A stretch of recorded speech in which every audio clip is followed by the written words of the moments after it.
Pour les télévisions, c'est bon.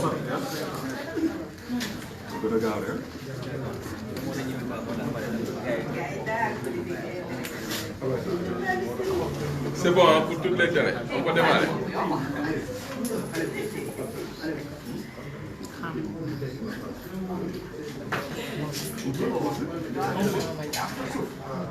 Alors, bonjour, madame, mademoiselle, monsieur.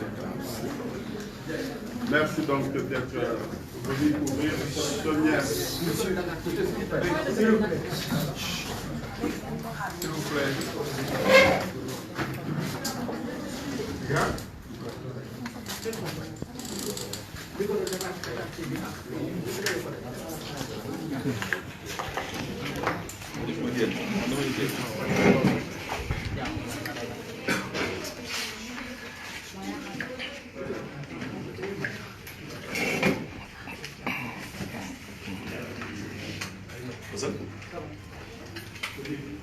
C'est bon?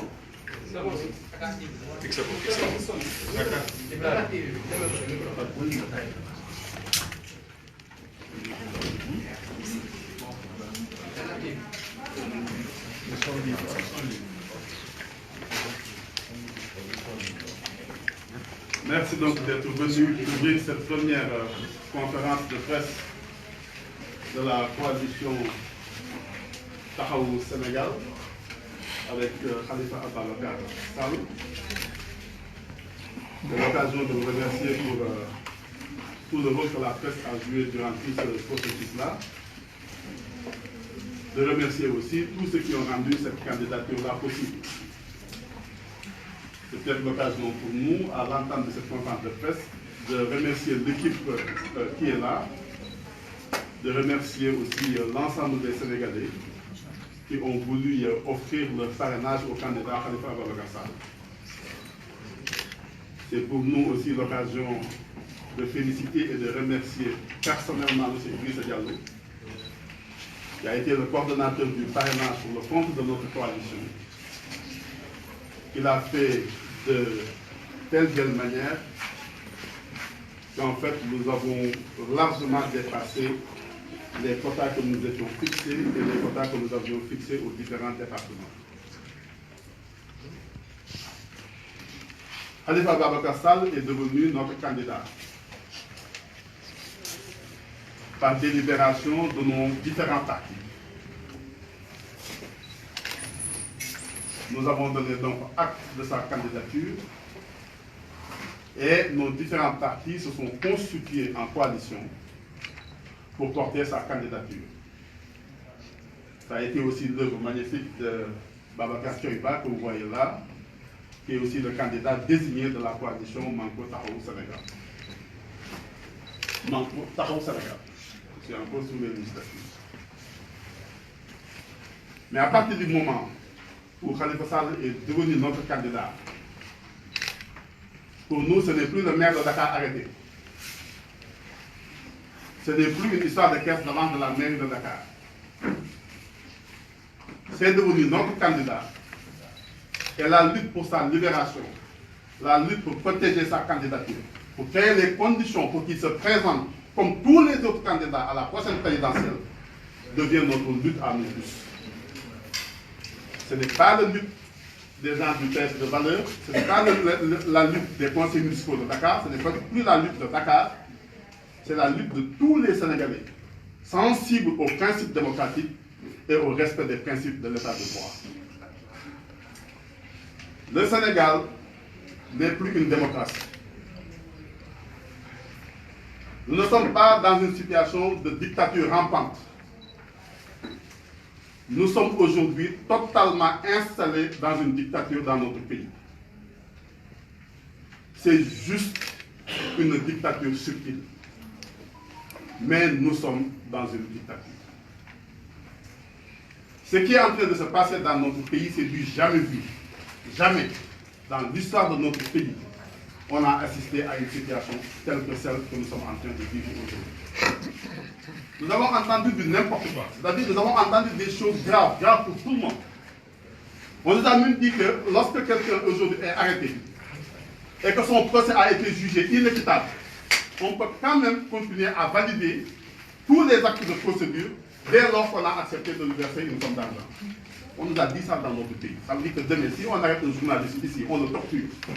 Sur la base de ça, on lui fait un procès verbal. On l'amène au tribunal, il proteste, on dit oui, vous avez été torturé. Mais puisque l'État est d'accord de vous donner 5 millions, toute la procédure peut continuer. Voilà la situation dans laquelle on se trouve dans notre pays. C'est pour ça que je parle de dictature. C'est une dictature simplement subtile, mais nous sommes dans une dictature dans notre pays. Lorsque nous avons fini, peut-être des gens pensaient que ce n'était pas possible, de réunir toutes les conditions pour faire de Khalifa Sall notre candidat. C'est en ce moment-là qu'à la surprise de tous et de tout le monde, qu'on l'a convoqué au niveau de la Cour suprême. Et sa convocation, c'est pour demain. Nous ne faisons aucune forme d'illusion. La candidature de Khalifa Sall est aujourd'hui définitivement recevable. Plus personne ne peut prendre aucune initiative pour empêcher que Khalifa Sall soit candidat. Mais ça ne nous a pas pris le coup, mais ce qui est en train de se passer est extrêmement étonnant.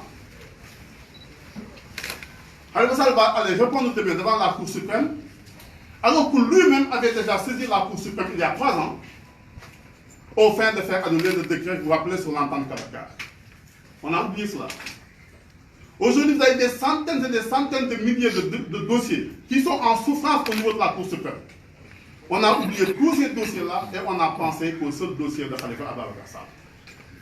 Cette accélération du dossier à laquelle on a assisté en première instance, en appel, continue aujourd'hui aussi au niveau de la Cour suprême du Sénégal. Vous avez aujourd'hui des prisonniers qui font la grève de la faim juste pour être jugés. Vous avez des gens qui sont en train de remuer ciel et terre pour être jugés.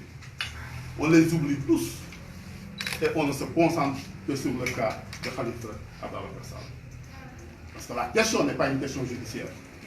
La question est une question strictement politique.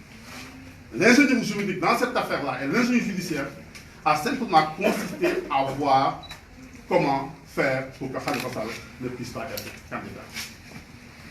Nous devons nous tous préserver la magistrature de notre pays. Mais la magistrature aussi, au terme de la Constitution, a le devoir de nous protéger. De nous protéger dans nos libertés. De faire en sorte que nous soyons tous égaux devant la loi. Khalifa Sall a les mêmes droits que n'importe quel autre candidat du Sénégal. Nous ne pouvons pas être d'accord sur la magistrature de notre pays accepte de jouer le rôle tel qu'elle devienne le premier tour de l'élection présidentielle dans notre pays. Ce n'est pas aux magistrats d'éliminer les candidats. Khalifa Sall a le droit d'aller compétir et de demander le suffrage des Sénégalais. Il faut qu'on respecte justement ce principe qui est garanti par la Constitution de notre pays. Cette histoire ne nous a pas surpris, mais elle est aussi étonnante. Aujourd'hui, au moment où je vous parle, demain on sera devant la Cour suprême du Sénégal. Nous sommes convoqués pour 7 pourvois en cassation, alors que nous en avons déposé 13. Nous sommes convoqués pour 7 pourvois en cassation devant la Cour suprême, nous en avons déposé 13. Or, la Cour suprême ne peut pas, sur une même affaire, se prononcer 2 fois. La Cour est obligée de statuer en une seule et même fois sur l'ensemble des pourvois qui lui sont déposés. Mais nous sommes dans la précipitation.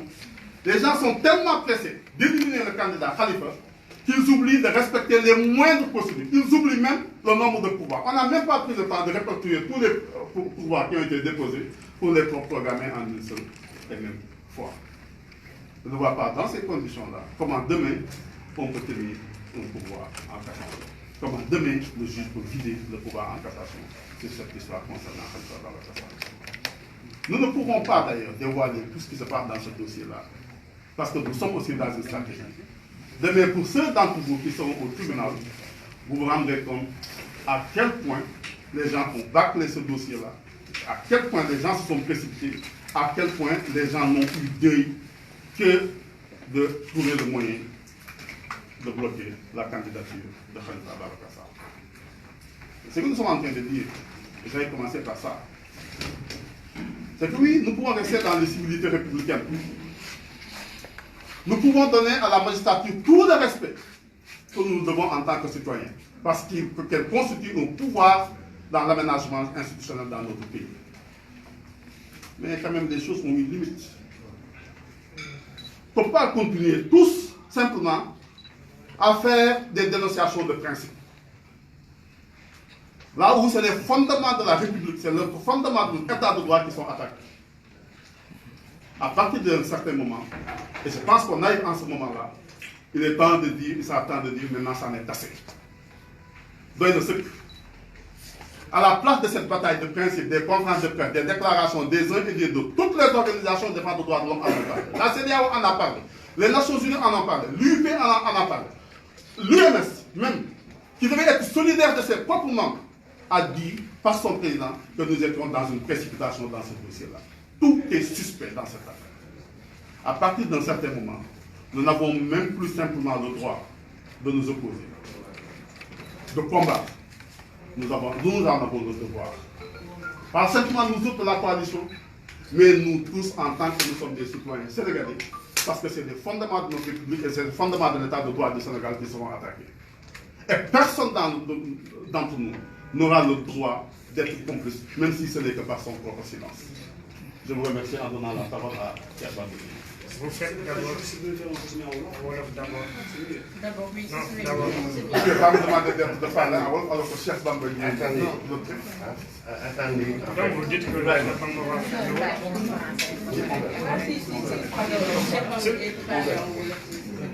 vous dites que Bamba fait le Il faut laisser le on change de place.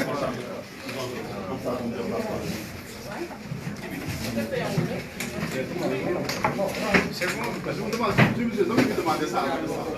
Si? Si. Ah non, je sais idée. Ils ne pas comprendre.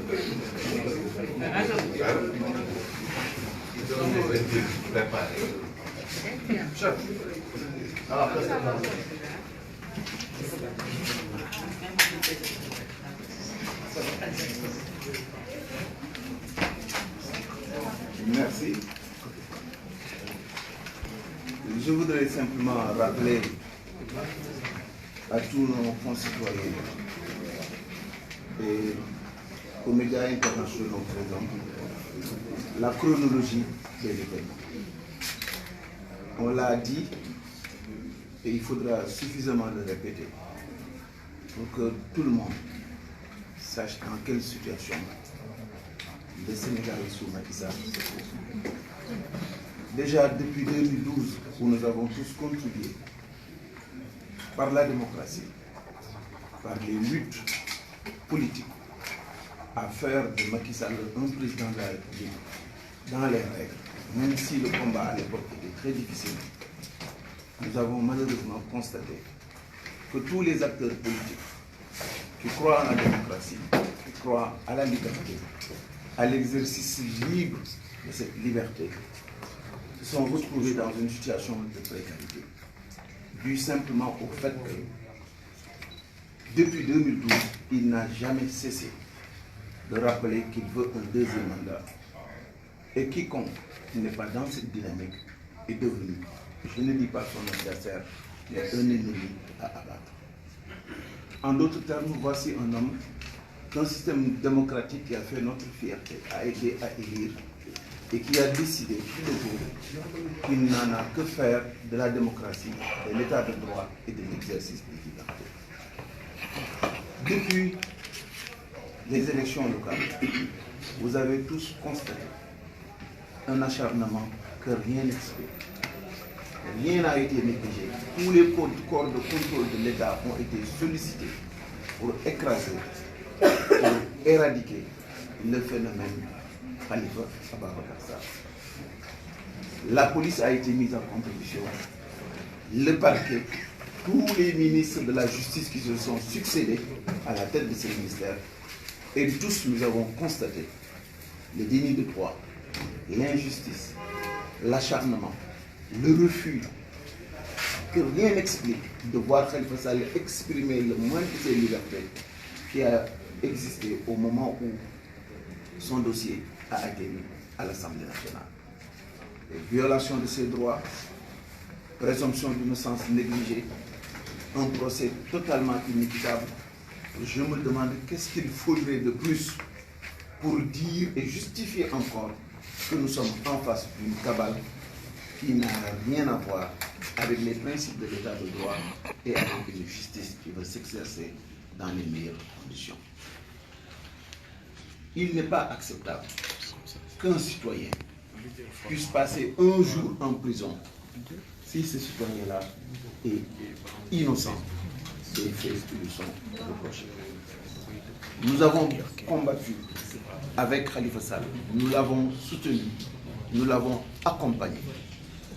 À chaque étape, des juridictions étrangères, des associations, des membres de la société civile, tous les bien-pensants de ce monde et de ce pays ont eu à se prononcer pour dire que ce qui se faisait sur Khalifa Sall était inacceptable, était injuste et fondamentalement inapproprié. Ça n'a pas fait reculer le gouvernement du Sénégal. Au contraire, chaque fois, ils ont continué à vouloir coûte que coûte éliminer un adversaire. La seule chose que l'on peut reprocher à Khalifa Sall, c'est son lien de confiance qui l'unit au peuple sénégalais. C'est l'espoir qu'il peut susciter. Et de ce point de vue-là, si nous sommes encore en démocratie, il n'est pas acceptable, après avoir tout fait pour l'éliminer, et qu'ils aient échoué, et que Khalifa Sall et sa coalition Taxawu Sénégal ait déposé la candidature de Khalifa Sall au niveau du Conseil constitutionnel, qu'on puisse encore revenir à rebours, chercher encore les moyens de disqualifier un candidat. Je crois que ce pays, du point de vue des acquis démocratiques, a fondamentalement reculé. La question de fond, elle s'adresse au Sénégal. Si nous sommes dans une famille, parce qu'un président de la République, rien ne le différencie d'un boy qu'on utilise dans une maison. Si ce boy-là décide ou dit qu'il va faire en sorte que ce pays, que la maison soit bien gérée et que le repas sera servi à l'heure, et qu'il décide tout le go à dire que maintenant un repas pour 4 personnes coûterait 500 000 francs, et que les enfants de la famille, telle personne et telle personne dans la famille, sa tête ne lui revient pas, et il faudra qu'il quitte la maison, il faut qu'on se pose des questions. Si nous savons qu'il est payé pour un mandat bien déterminé et pour un contrat bien déterminé. Je pense que chaque Sénégalais doit se poser la question, qu'est-ce que veut Macky Sall? Et dans ce que veut Macky Sall, où se trouve l'intérêt du Sénégal? Je pense que si nous souhaitons une élection présidentielle où les Sénégalais auront la chance de voir les meilleurs profils se distinguer devant eux par des propositions, par des idées, je crois que nous allons rater le poche avec l'immixtion de Macky Sall dans le dispositif électoral. Depuis le référendum, en passant par les cartes électorales, en passant par l'indisponibilité de ces mêmes cartes électorales, jusqu'au parrainage et l'acharnement sur les acteurs politiques. Voici les schémas qui fondent tout un acteur politique à douter de la crédibilité et de la sincérité de cette élection présidentielle. Nous sommes des acteurs politiques. Nous pensons que nous avons une offre crédible. Nous pensons que nous avons le meilleur candidat qui soit, parce qu'il n'est pas dans l'invective, parce qu'il n'est pas dans la revanche, il n'est pas rancunier. Il a eu à montrer qu'il peut se mettre au-dessus de la mêlée. Il a eu à prouver qu'il est un candidat qui suscite de l'espoir et qu'il nous redonne encore le courage de penser qu'on peut refaire notre pays, l'organiser au profit de l'intérêt de tous les Sénégalais, sans exclusive. C'est cela que représente Khalifa Sall. Et c'est cela le danger pour Macky Sall. Parce qu'à contrario, son règne a été celui de la gabegie, celui de la corruption, celui du parti pris. La gestion sobre et vertueuse est devenue nébuleuse, tentaculaire et fondamentalement partisane. Et c'est pour cela, dès l'instant qu'il a su qu'il saurait exister au Sénégal un candidat porteur de cette espérance, qui n'est ni dans les extrêmes, mais qui a en bandoulière l'expérience de l'État, la capacité de générer autour de lui des individualités, des personnalités politiques, des partis politiques qui sont mus par le besoin de faire émerger notre pays dans le bon sens, alors ça gêne, et ça gêne énormément. booy dàq nit di ko bundaxataal di ko bundaxataal di ko bundaxataal pendant plus de 4 années mode acharnement bu nekk nga tekk ci kawam saa yoo ko bëggee daaneel yàlla jàppale ko sénégalais yi jàpp ci bu mu jógaat taxawaat nga yóbbu police mu taxaw nga bañ ay droit am yóbbu ko assemblée nationale mu taxaw défendre boppam mu wëlbati ko àddina yépp jox ko dëgg képp koo xamee ni borom xam-xam nga ci wàllu droit avocat nga wala ngay juriste wala loo mën a doon nangu nga ni kii jaay doole la ak tooñ la yamul foofu institution internationale yi que ce soit l'union internationale des parlementaires wala muy CEDEAO wala muy Nations Unies fu mu ci yóbbu dossier Sénégal ñu ne dara jaaru ci yoon lépp jaay doole la ak përëx-përëx ak yàkkamti te yàkkamti gi yëpp dara waralu ko lu dul rek bis bu ñu demee ñoom ba gis ni Khalifa Ababacar Sall nekk na jëmm joo xamee ni teewaayam ci biir élection présidentielle yi mooy firi ni moom ñàkk na élection yooyu mu ne nag loolu du fi am te par force ak noo mënti demee dina wañ loxo justice wañ loxo magistrat yi wañ loxo conseil constitutionnel ba li mu bëgg moom mu am que mu wéet ci élection présidentielle yoo xamee ni dina génne Khalifa Ababacar Sall man damaa xamul bu dee élection présidentielle mooy tàmm nu gor goo xamee ni ci jukkoom ak ci taxawaayam mën ngi susciter yërmande mi ngi wane ni mën na dajale nit ñi mi ngi wane ni parparloowul mi ngi wane ni ci passeem ak ci jëfam ci biir mairie Dakar mën na collaborer